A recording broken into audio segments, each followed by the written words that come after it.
The phone call came at 3 a.m. Dad's sick, my stepmother, Rachel, sobbed through the receiver.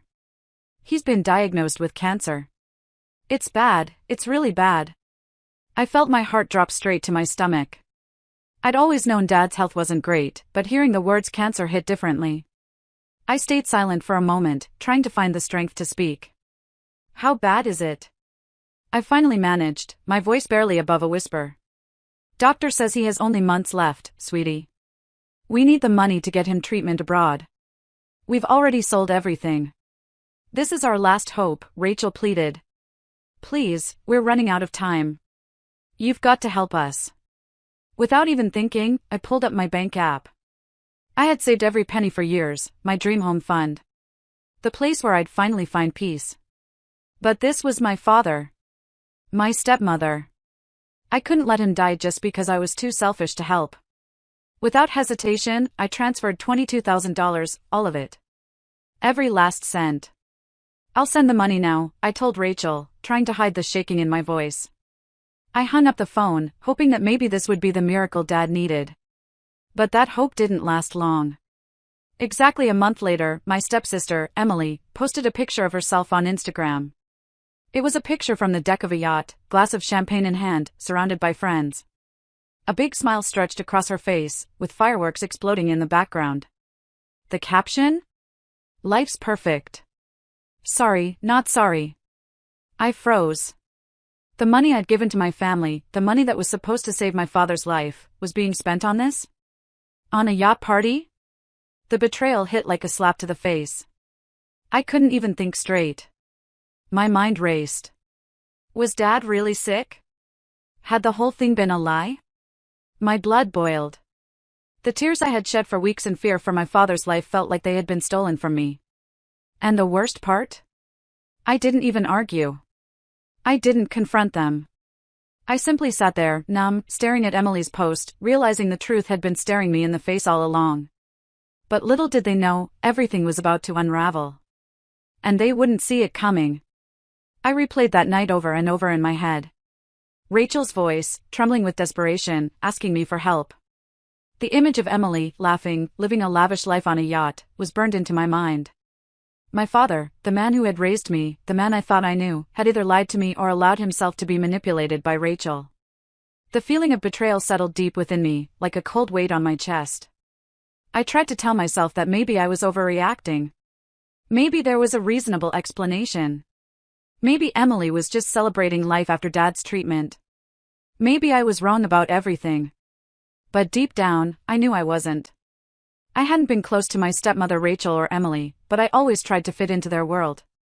After my father remarried, I'd worked hard to build a relationship with them. Despite their coldness, I believed that family was about sacrifice, about standing together. I believed I was helping. But as the days went by, I started seeing more signs. Emily's social media posts, more parties, more celebrations, all with the same lavish lifestyle I had never seen her afford before.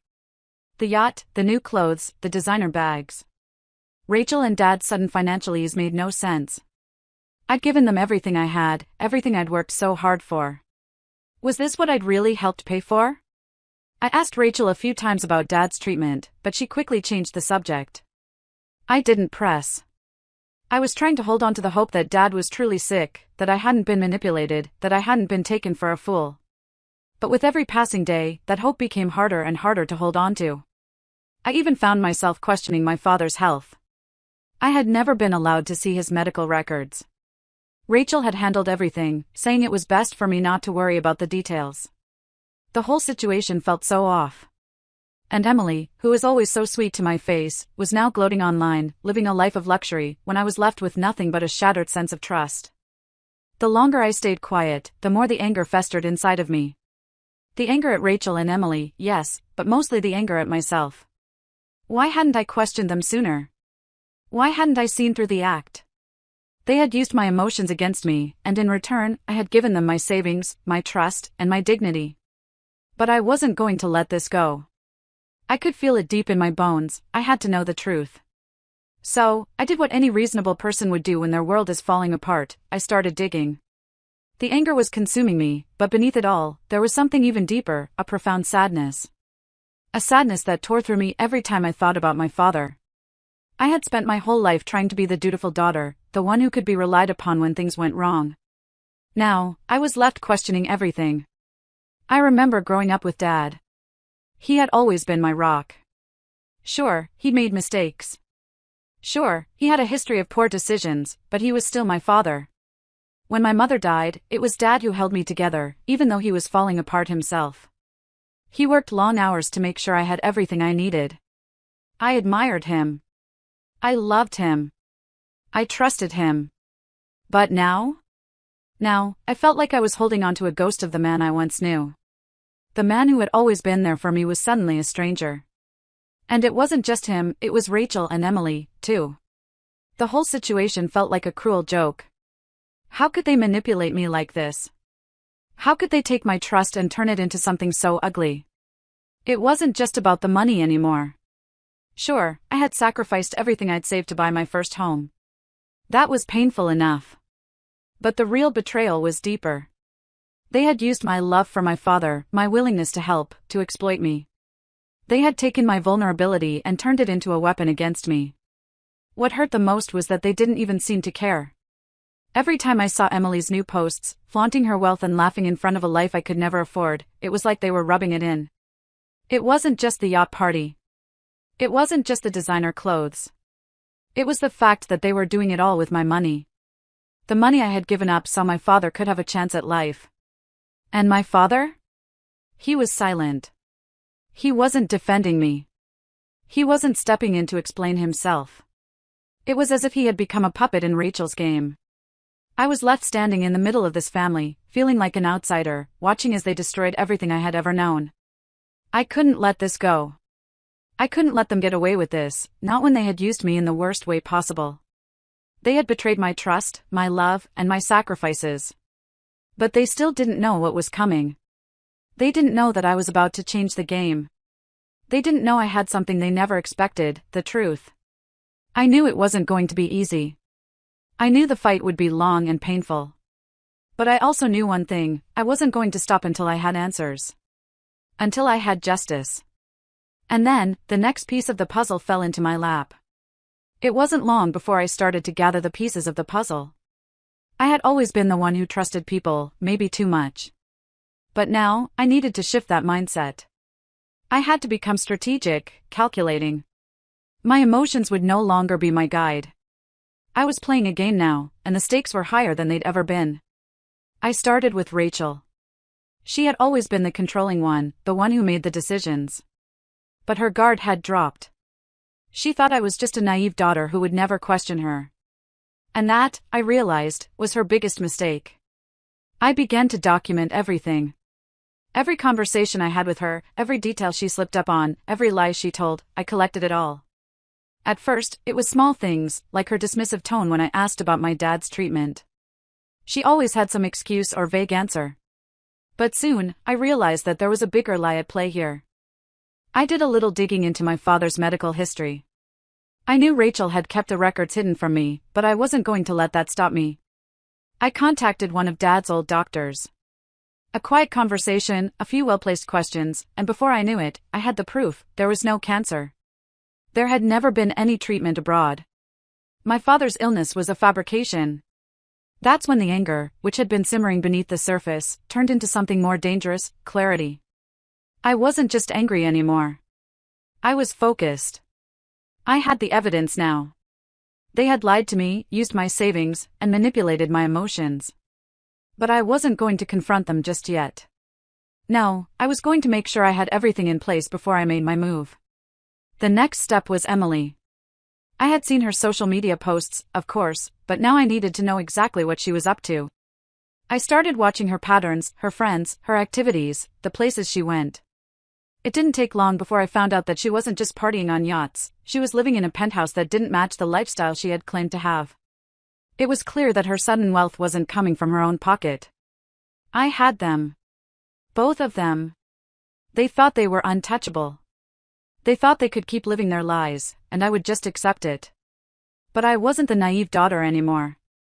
I was going to take back what was mine. It was time to put the plan into action. I wasn't going to confront them head-on. That would be too easy. I had something far more powerful at my disposal now, the truth and the law. I wasn't going to let them destroy me any longer. They had taken my trust, my money, and my dignity. Now it was my turn to take it all back. The day I decided to confront them, everything felt different. I had spent weeks preparing, collecting evidence, and building my case. What was once a story of heartbreak had now transformed into a calculated move for justice. They had no idea what was about to hit them. I started with Rachel.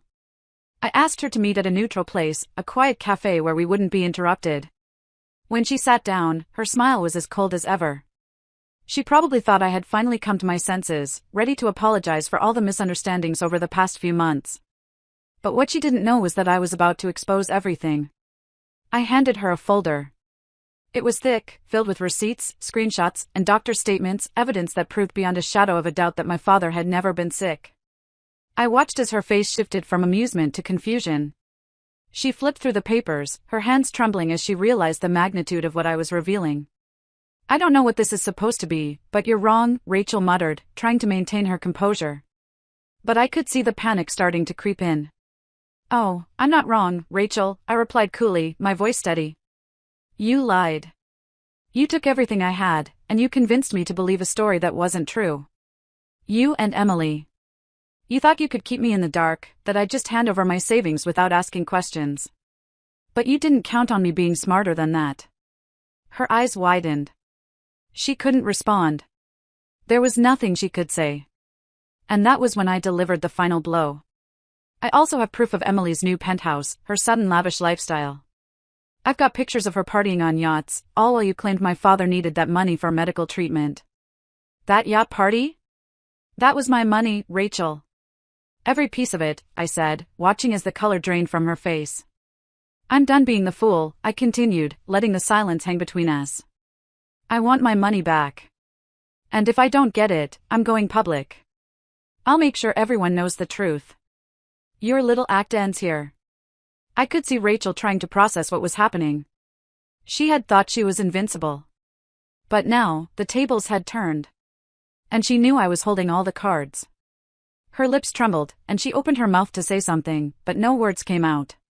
Finally, after what felt like an eternity, she stood up, her face flushed with rage and fear. "I'll get you your money. But you don't have to do this," she whispered, her voice barely audible. It was the first time I had heard any vulnerability from her. "You've had your chance, Rachel. Now it's my turn," I replied, my voice calm and final. The power shift had happened, and the weight of it was settling in. The next step was Emily. And she was next in line to feel the heat of my revenge. It was only a matter of time before everything unraveled. Emily and Rachel had underestimated me, thought they could keep their deception hidden, and now the weight of their lies was crashing down on them. But as much as they had taken from me, I wasn't interested in sinking to their level of cruelty.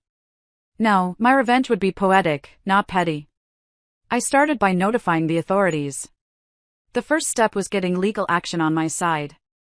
The documents I had gathered were damning, and the truth was on my side. But I wasn't in it for a quick payoff or to just get my money back. No, I wanted them to face the consequences of what they had done. Rachel and Emily needed to know that you couldn't just ruin someone's life and get away with it. The public records I had gathered, including all the lies Rachel had told about my father's illness, quickly spread through their circle. They thought I would back down, that I'd be too emotional or too embarrassed to expose them. But I wasn't playing by their rules anymore. I had become the force that would destroy their carefully constructed world. One afternoon, after weeks of waiting, I received the call. The case had been settled in my favor. I was awarded not just the $22,000, but an additional amount for damages and emotional distress. But more than that, the satisfaction of watching Rachel and Emily face their downfall was indescribable. Rachel's empire, built on lies and manipulation, was crumbling before her eyes. And Emily? Well, her social media posts weren't enough to save her. The yacht parties, the lavish vacations, all of it came crashing down as her wealth, built on deceit, was exposed to the world. She lost her job, her friends, and the lifestyle she'd so eagerly flaunted. It was almost too easy, watching them spiral. But there was something even more satisfying than the money, than the justice served. It was the moment I realized that I had regained control of my life. They had taken so much from me, but in the end, they gave me everything I needed to rise above them. Months later, I stood in front of my new home. A modest house, but it was mine, a symbol of everything I had earned and rebuilt from scratch. The journey had been painful, yes, but it had led me to this moment of triumph. And as I stood there, I couldn't help but smile, knowing that the people who had once controlled my fate were now nothing more than a distant memory. You reap what you sow, I thought to myself. It was a simple truth, but one I had learned the hard way. As I walked inside, I didn't feel bitterness or anger. I felt relief. Freedom. For the first time in years, I was at peace, knowing that my future was mine to shape. And the best part? Rachel and Emily would never forget the lesson they had learned. The last laugh, in the end, was mine.